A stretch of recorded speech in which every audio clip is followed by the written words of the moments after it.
live. It's saying going live. I can't see anything else. Yes, we're live. So we got one person watching me. It hasn't got that bad, has it? Anyway, thank you for that one person that's watching. So today we're talking about Spanish banks. Now, maybe it's not probably important, but I think it is. I think especially if you're moving to Spain and buying property, you're going to need a Spanish bank account. Obviously, one of the main things is to Keith. It's you. I've got two people now, especially if you're buying property. For you, Keith, and that second person. And also, even if you're renting property, really, I still think you probably need a bank account. Nick from the UK as well. Nice to see it. We've got to sort out that golf job because now they're changing names. That could be pretty interesting, but I'll talk about that another time. Yeah, and it's quite easy setting up a bank account in Spain. Which bank you choose is totally up to you. I don't think there's any preference on that. Obviously, on Campusal, we found it easier just to use the bank on Campusal. The bank that we use is Casa. Now, no doubt, some people have probably got Santander in the UK. Now, I believe that the bank in Spain, even though it's obviously a Spanish bank, I believe you still have to need a different account. But that would be interesting to know if that's true. Because, like I'm saying, all I'm doing is giving my opinion on how I've dealt with things here. I don't know everything about how it's all set up, but this is the way I've done it. And I suppose I'd better introduce myself. So I've got 4 people now, just to give you some idea whereabouts I am, especially if it's your first time coming in on here. So I live in Spain. I've been here for about nearly 4 years now. I live in the Murcia region, which is the southeast of Spain, Costa Calida. I'm living outside of Mavron on a urbanisation called Campusal. Huge urbanisation now. Thankfully, on Campusal, we got our own bank. We did have another bank, but that shut down. I think that was Santander, thinking about it. So there's only one bank left on Campusal. But there are banks, obviously, down in Mavron and down at the port. Cornish, nice to see you. Seen you for a long time. Yeah, so that's up to you. And what I thought I'd do. Oh, can you hear my guard dog? It's going to set off the alarms. That's right. I just dropped a piece of paper then. I wasn't trying to run away then. Yeah. So what I've been doing each day, I've been taking notes off the web and just giving you some idea, and then we'll just talk through it. Is it that easy? To open an account, all you need really is a valid passport, a document to prove your Spanish address, be it lease or rent, and a utility bill. Now, obviously, that isn't always easy because I know some people actually come over on a weekend, see a property and buy it. And I believe what usually happens is the estate agent probably sets up some sort of agreement with the bank manager. And what they will say, we'll do it now, and then later on we'll get all the correct information. Now, obviously, another thing is the NIE. Now, when we set up our bank account, we didn't have our NIE straight away, but they were still quite happy to carry on with it. Now, you can have a non-resident and a resident account. I didn't really know that. I just presumed that we opened up a Spanish bank account, and I didn't really know that it was a non-resident. Obviously, it must have been because that's what we were when we first arrived there. Paul, nice to see you. You've got to be over 18, so obviously any of you younger people that are coming over, you've got to be over 18, it says on there.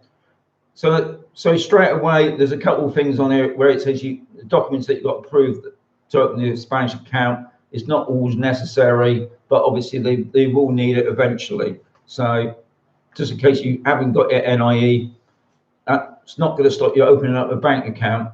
Now, I presume once you set up the account, I wouldn't put any money in that until everything's correct. So what I'm saying there is not get confusing, is the NIE doesn't take that long to get hold of. So I'm reading some of the comments as well, what's going on. So it doesn't take that long to get set up. So once you get your NIE, you obviously give that to the bank, and then I would say it's probably you're safe then to start transferring money from your UK account straight into the bank account. Now you can do that two ways. Obviously, you can do a straight transfer from your bank to the Spanish bank. But as you probably well know, if you're going to do transferring money from your UK account, your UK bank's going to be charging you a nice sum on that, and depending on how much money you're going to transfer, so you're going to need a money transfer company. Now we're talking about that tomorrow, about money transfer, but today it's just about setting up your bank account. Spanish banks are available to both residents and non-residents of Spain. And I believe I'm right in thinking you can actually set up your Spanish account even if you're not in Spain at that time. But it'd be nice to, Theo's just, yeah. Another thing that didn't shock me, but another thing that hit me straight away was once we set up the Spanish bank account, obviously went through everything with us and told us about the bank charges. Now, there are some banks in Spain that do free banking, not many, but their catch is you've got to leave money in their account. And I believe what I've managed to find was, if I can't see it, I wrote a figure down. Yeah, you've got to leave in your account 2,500, and that's got to be there all the time. Now, I don't know which bank that is. It'd be interesting to know if any of you on the column there has got free banking, because we haven't got free banking. Another thing that we found, even though the banks are ever to help, well, our bank was, and from talking to other people, it seems that most banks seem to be quite helpful, obviously, because they want your money, and they're quite helpful with setting you up. And it is about, I think it's about an hour's process. You sat there, there's a lot of paperwork, a lot of sign-in with signatures. They seem to keep most of that paperwork, and through all that, you probably lose sight of the charges, really. And we didn't really cotton on at first, but we found out, we couldn't understand that there was a payment taken out every quarter of the year called Living Solutions. We went to the bank, and their errors are nice. I mean, this is what I like about our bank anyway. I don't know what about other banks are like in Spain, but our bank, we go in there, they know your name, you sit down, have a chat, and that's what we call the charges, Living Solution. Now, I don't know if that's the same with all the other banks. That would be interesting though as well. I mean, don't forget, guys, all this is information, because I think it was James is on this afternoon. James had said to me yesterday that when he had to get his NIE, he had to have his patron. Well, here in Murcia, they don't seem to do that. You can get your NIE without your patron, but down in Malaga way, be interesting, because it does seem that each region of Spain has different ways of dealing with things. So this is what I'm saying about when you open up your Spanish bank account, you obviously need your passport, but the address and the NIE is not that important straight away. Obviously, they will need it eventually, but it's not. You can open up that account to get the ball rolling, especially, like I said, if you come over on a weekend and you've seen a property, you have to put like a holding, a deposit down to make sure that you want to buy it. And then they need that, I believe, we're talking about the estate agent, I think within 3 weeks. But don't count me on that. So there's like a holding deposit fee, and then you obviously start paying your payments in. Right, okay. So with your 2 accounts, you've got your non-resident. Now that's probably what you've got to get, especially if you're just moving over. You have a non-resident account, and then you have a resident account. What the difference is, I don't know, to be honest.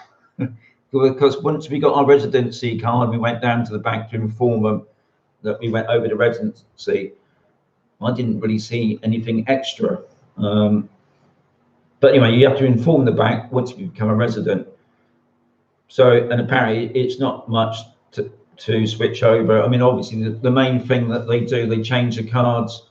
And I know when we got our residency, I went down to the bank to get mine and my wife's. No, you've got both be there. They won't give you the cards until you're both there. And when I was there just chatting to me, he brought out this box, and there must have been, I reckon, 200 cards in there.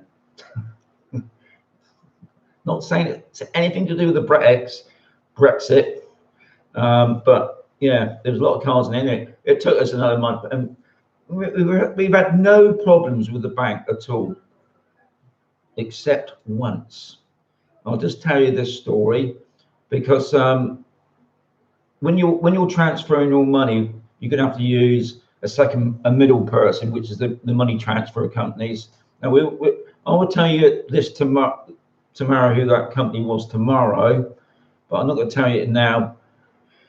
But we use this money transfer company, and what they done, they transferred the money, and what had happened, our main bank guy who does all the signing of the money, he went on holiday, and he obviously didn't tell the bank manager. So what had happened, the money had transferred to the bank, and he has to sign it in, and he didn't sign it in. It just sat there, obviously sat in limbo somewhere. So we kept on checking the account, still no money there. Obviously, we're starting to get panicky because we run it right down quite low, and then we put in the next transfer. And this went on for a week. I kept phoning the money transfer company. They said it's been sent. Well, where's the money gone? We went to the bank. They said they haven't received it. They said it was this backwards and forwards. You know, eventually we found out what had happened. It was the bank that hadn't signed it in. But they wouldn't admit that. and no doubt, Philip was just in. Nice to see you. Yeah, so just be wary of that. I suppose it's no different to any bank around the world, really. You do get these problems. I've never used a check here yet. Right? You can't even think. Do you ever even get a checkbook? I don't know. So anyway, I'll do a bit more reading out of what I've managed to pick up. Yep. So you do need your NIE number for your bank account. Some banks may also require a certificato non-residential. What it is really, it's a letter that confirms that you're a non-resident, and that you would get from your local police station. You just go into the police station, you show it. This is only on our bank didn't ask that. Our bank had no problem, but apparently some banks do ask for some sort of a letter from the police station to prove that you're the person you were supposed to be. And obviously there's a fee with it, but as far as I know, I don't know anybody where we are had to do that, but apparently some banks do that. So if anybody's got anything on there, that would be interesting as well. Hang on, let's go back on it again. Another thing is obviously you get online banking. I'm online banking. I don't use the app. I'm not great on the app. So you can get that. But what I will say, with ours bank anyway, the online site is pretty good until you start going into, if you want to transfer some money, especially big amounts of money, it usually kicks it out all the time. So we've always had to end up going down to our bank, which frankly is only a 5-minute walk away, and they do it there. Yes, there's another fee for that as well. That's the only thing that I've obviously got so used to in the UK, where everything was free, and then go back to the old systems where you have to pay for everything. Now, I can't remember what the Marek, nice to see you. Good. I don't know what the fees are.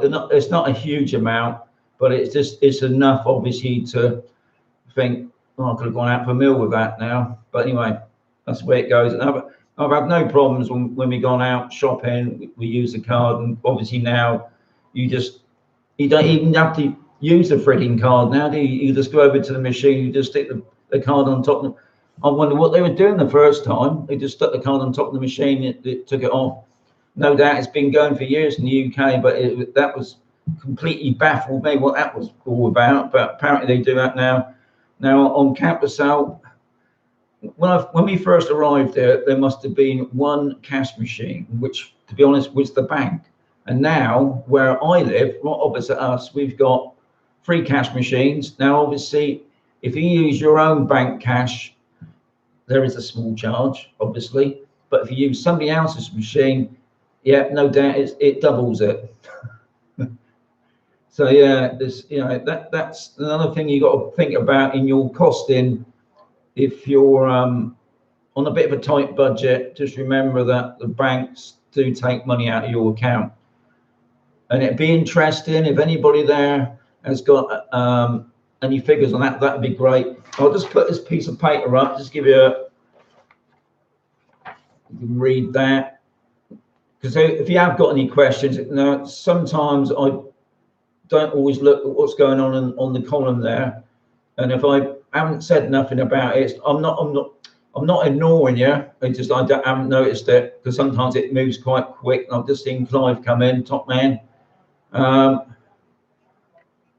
that's right. I'm just reading that.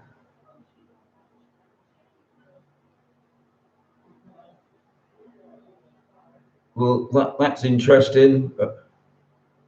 I mean, I think another thing that we've noticed there, I mean, I don't know what you guys think about that, but I'm not, because I've been coming to Spain quite a lot when my folks have been living here. My dad lost his card, got cloned. Anyway, I think within half an hour, these people have managed to virtually empty out his account. So, I mean, I know this is going back quite a few years, but all I do with my Spanish account, I don't keep no money in there big time. I just keep enough for our monthly payments. So I just pass in 1,000 a month into our Spanish account. And then near the end of the month, we top it up again. Because I know there's a few of the banks, especially around here, and I know it's been going over the few years, some banks just shut down. They just, for whatever reason, they just shut down. And not like the UK, where if they're shutting down, they will warn you sometimes. I think when the Santander branch shut down on campus, so they had about a couple of weeks notice. But don't forget, you've got to do all your transfers. Sorry, I'm missing it all there, guys, but if it's a question, just whack it in.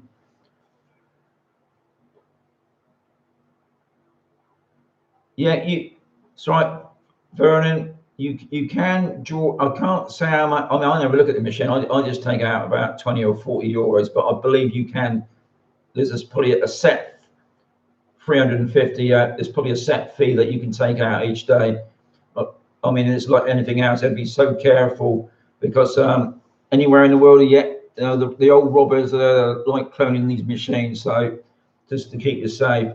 So what I'm getting at is, I'm just going off track now, aren't I? Okay, there's Aaron saying, I'll rethink now what I was on about.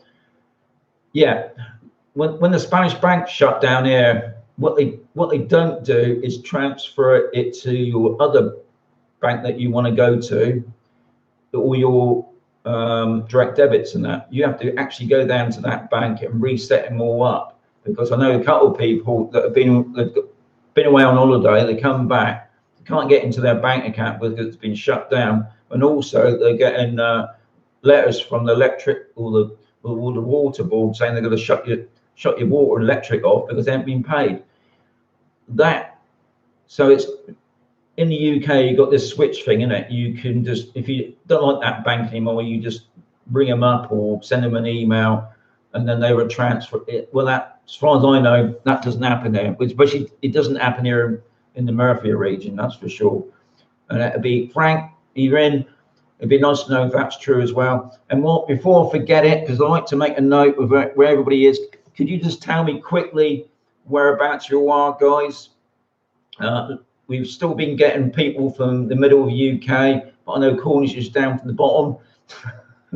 And we have had quite a few from Ireland, and we did have a few from the US. So just want to keep a track. And I think also we did have somebody from Australia the other day, so it's nice to see it, who's watching and whereabouts you're all coming from, because we're still getting a huge interest, especially from the UK, about buying property here, especially in Spain and this part as well. So it's nice in North Korea, yeah, okay. North Korea, Ireland, Frank. So this gives me an idea. So because I did have a question the other day from outside Europe, and I don't know how to answer that, because obviously if you live out the EU, then rules here are slightly different.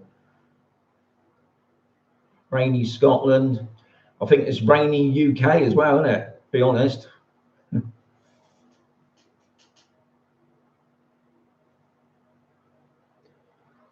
Manny, that's great. Thanks for all that, because that does help a lot of people. I mean, what's good about this live show is that if there's obviously quite a few people that are at work and they'll watch us later on, but they can still see the comments down at the side here.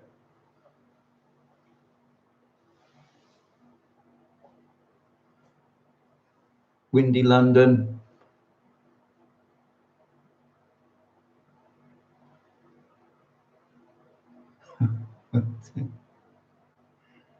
Sunny Southampton. Didn't live far from that. Sunny Dorset. Yeah. So anyway, if I missed anything else, so yeah. So there was obviously plenty of ATM machines. Somebody did ask, is there a withdrawal limit? To be honest, I don't look at the blooming thing, but I know you can take out 200 no problem from a cash machine. Maybe you can sort that out in your bank. I mean, I'll be honest, our bank, the guy in the bank, can't even forget his name now, but he speaks 4 different languages. He always says hello, and it's nice to. It's gone back to that old system where you got a bit of respect, not going into a bank where you got a screen in front of you, and you're just another number. But here, well, it's our bank anyway. It's nice. Even the manager when he comes out, he always says hello.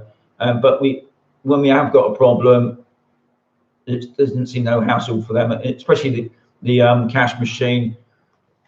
With the cash machine, as long as you've got a barcode on there, you can make your payments there, especially if you're doing your car tax or your EV tax. You can just scan it and it all comes up on the screen. But sometimes, obviously, when you never used it before and it's all buttons and you all start to panic because you put the wrong number in, they're willing to come out.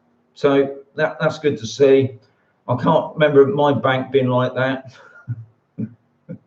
It wasn't in the old days, but I think when I left, it wasn't like that. I mean, and obviously the other thing that's probably going to come up as well is I've been here nearly 4 years now, and I've still got my English bank account.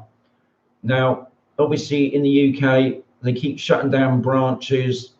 That doesn't seem to matter now. I mean, my local branch kept moving around from Bournemouth to Blandford and whatever else, and I presume that you just kept your same branch, which you do. My branch has still got the same on the checkbook, but my local branch had moved, and they said it doesn't make any difference. And I'll be honest, my bank was ever so helpful, because another thing that I didn't like is when I first arrived there, obviously I had to start making transfers of money from my bank to the money transfer. I didn't know this money transfer company. I was only taking it on recommendation from my agent, passing huge amounts of money through a hotspot and a Wi-Fi cafe, because I didn't have no Wi-Fi, didn't have no internet where I was renting from, so I had to go into the cafe. And I was always, you hear the stories about that people can tap into your laptop. I mean, I'll be getting for a transfer on my laptop. It would take so frigging long, because obviously the Wi-Fi is a lot slower, and I'll be mid-transaction, 15 grand a day I was doing, and then it would just cut off. And then I would have to go back in, and then you're only given 2 hours in there, unless you buy another cup of tea and a bun.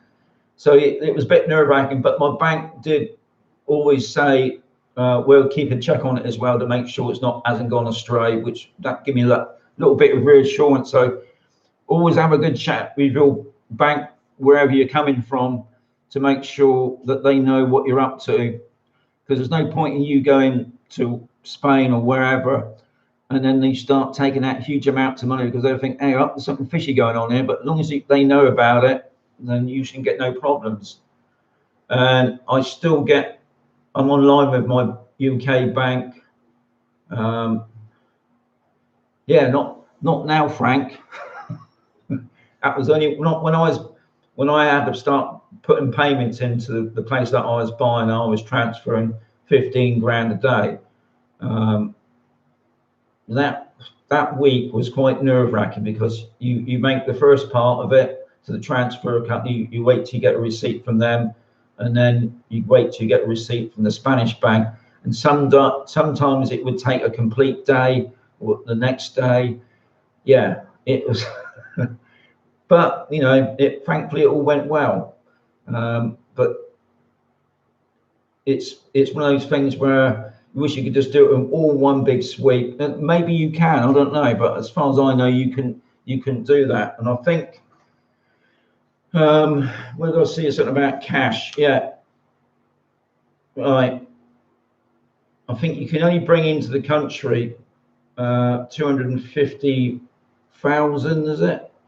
I've written down something about any asset, any cash transaction over 2,500 euros has to be done on your card.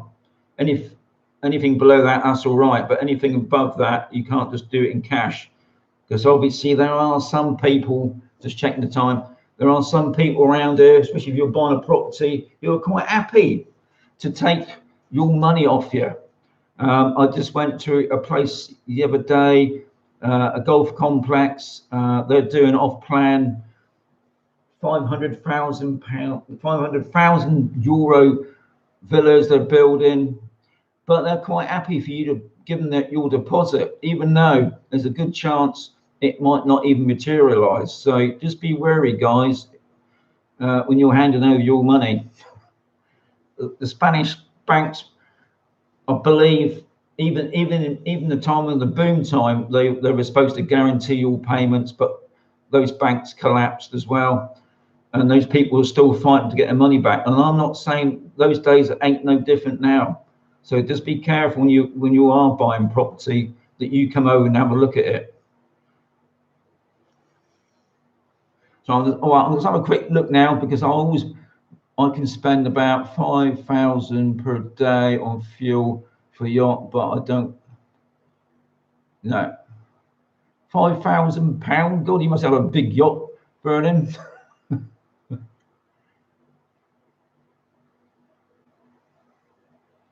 Yeah, I mean, I think the other thing is, if you're bringing in huge amounts of money, obviously you have to notify the customs, and no doubt that there is a sum that you can only bring in, because you know what they're like, they want the tax off you. Anyway, tomorrow we'll be talking about money transfer. I'll just checking the time, because that's another important thing. Now, you can just transfer your money straight from your bank to your Spanish bank account, especially if you want to get this sale done really quickly, but obviously there's going to be a percentage charge with that. So using these money transfer companies is a big saving, and especially at the moment, I wouldn't have thought there'd be many people at the moment transferring any huge amounts of money, because the pound has dropped again. Now, thankfully, I did mine on Monday. It wasn't too bad. I wouldn't say it's fantastic, but obviously since yesterday it's dropped. I don't know how much it's dropped by, but there's a possibility the way the things are carrying on at the moment, no doubt it could drop down to a pound to the euro, which won't be good. Nick, nice to see you. Thanks for popping in. You made it. You got a minute in. But always look forward to your comments, guys, because it always helps other people out, and it's always interesting information. I think it's is it Mandy? She put up about the bank where she doesn't have to pay any charges, because it all adds up, no doubt, through the year. I wish I had the time to find out how much we pay a year on our bank charges. I don't think it's a huge amount, but it's obviously it all adds up. Like I said, going out for a couple of nights meal, enjoying ourselves. But you know, sometimes you have to make that sacrifice. Vernon, I couldn't say for that. I don't know the Almeria. I mean, that's just below us. And if there's anybody in that area, but oh dear, it's that time again, guys. Only keep this to half hour. Hope you enjoyed it. So, as they say, adios amigos. If you have got any questions, please put them down below the video and I will try to get back to them, because next week I'll be doing questions and answers. This week we're just doing some topics. We've got the money transfer tomorrow. On Sunday I'm doing the healthcare, and I can't. Oh, Spanish language on Saturday. Anyway, thanks very much, guys. I know I want to keep it short because I've got so many things going on at the moment, but hope you enjoyed it. Catch you tomorrow, same time, same place. I'll still be here. Adios, amigos. Keep safe.